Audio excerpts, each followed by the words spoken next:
नमस्कार दोस्तों, सर्वप्रथम जिन सभी विद्यार्थियों का एग्ज़ाम है, उन सभी को एग्ज़ाम की बहुत-बहुत शुभकामनाएँ। आप सबकी परीक्षाएँ अच्छे से जाएँ।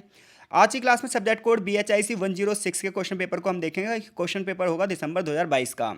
तो देखो, उससे पहले बहुत सारे बच्चों की ये रहता है कि कितने चैप्टर पढ़ें, हम क्या करें, कैसे करें। तो देखो, आपकी बुक में टोटल 11 चैप्टर हैं। 11 में से अगर आप 7 से 8 चैप्टर कंप्लीट कर लो, यानी कि 2-3 चैप्टर छोड़ भी दो, तो भी कोई दिक्कत है नहीं, क्योंकि उसमें से भी आपका पेपर पूरा हो जाएगा। शुरू के जो 4 चैप्टर हैं वो बहुत ज़रूरी होते हैं पढ़ने, और बाद के जो 4 चैप्टर होते हैं वही बहुत ज़्यादा ज़रूरी होते हैं पढ़ने। उसका कारण क्या होता है, आपका पेपर 2 यूनिट में आता है। 1 यूनिट से आपको 2 क्वेश्चन करने होते हैं और 1 यूनिट से आपको 3 क्वेश्चन करने होते हैं। तो जिस यूनिट से आपको जो यूनिट आपको आसान लगे, जैसे मान लो बाद के बाद के जो पेपर हैं, बाद के जो चैप्टर हैं वो आपको आसान लग रहे हैं, तो आप बाद के चैप्टरों को यूनिट 2 से कर लो। आपको शुरू के चैप्टर अगर आसान लग रहे हैं तो पहली यूनिट से आप 3 क्वेश्चन कर लो। ये आपके ऊपर है कि आपने पढ़ाई कैसे करी है। तो यूनिट 1 से अगर देखोगे, आपको 4 क्वेश्चन मिलेंगे, या तो आप 2 कर सकते हो या 3। पहला क्वेश्चन है, प्रारंभिक आधुनिक पश्चिम की मुख्य विशेषताएं क्या थी। पहले चैप्टर से ये क्वेश्चन ना हमेशा आता ही आता है। फिर दूसरा और तीसरा जो चैप्टर है, उन दोनों में से ना किसी एक से आता है। कभी दूसरे चैप्टर से आता है क्वेश्चन, कभी तीसरे से। तो वो दूसरे और तीसरे में से एक क्वेश्चन आता है। अगला क्वेश्चन है, पुनर्जागरण से आप क्या समझते हैं, साहित्य व दर्शन पर इसके क्या प्रभाव पड़े। चैप्टर नंबर 8 से है ये क्वेश्चन। पुनर्जागरण वाला जो क्वेश्चन है ये चैप्टर नंबर 8 से है, ये बात ध्यान रखना। ठीक है। गाय बॉयस के विचारों को विशेष संबंध में सामंतवाद से पूंजीवाद में संक्रमण की जांच कीजिए। चैप्टर नंबर 3 से आपको ये क्वेश्चन आराम से मिल जाएगा। तो देखा जाए तो दूसरे और तीसरे में से हमेशा एक से ही आता है। दूसरा और तीसरा जो है लगभग एक जैसे ही, क्योंकि चैप्टर का नाम ही है सामंतवाद से पूंजीवाद में संक्रमण विवाद 1। ठीक है भाई।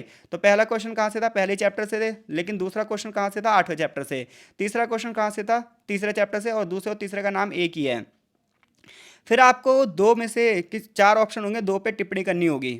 ठीक है। तो टिप्पणी के चक्कर में मत पड़ना, क्योंकि उसमें टाइम ज़्यादा लग जाता है। फिर भी अगर आपको आता ही है तो फिर आप टिप्पणी कर देना। अब है यूनिट 2। तो यूनिट 2 देखोगे तो ये हमेशा इजी होती है हर पेपर की, क्योंकि ना बाद के जो चैप्टर होते हैं वो थोड़े से आसान होते हैं हिस्ट्री में।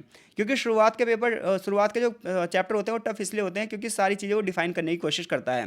तो जैसे कि पहला क्वेश्चन है यूनिट 2 का, प्रारंभिक आधुनिक पश्चिम में नई निरंकुश निरपेक्ष राजशाहियों का उदय का वर्णन कीजिए।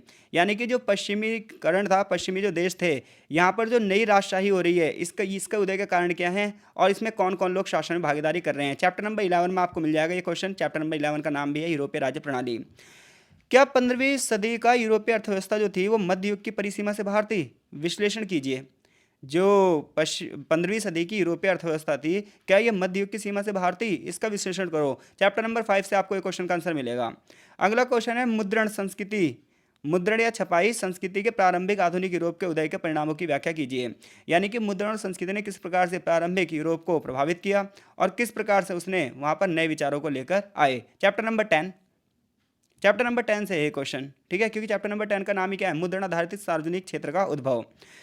तो और फिर 8वें में फिर से क्या है, टिप्पणी करनी है। तो आपको टोटल 8 में से 5 क्वेश्चन करने हैं, 1 यूनिट से 3 और 1 यूनिट से 2। अगर आप चैप्टर नंबर 8, 9, 10 और 11 अच्छे से पढ़ लो, ये आसान भी है। 8वें का नाम है पुनर्जागरण काल, जिसमें आपको कुछ विचारकों के विचार पढ़ने हैं।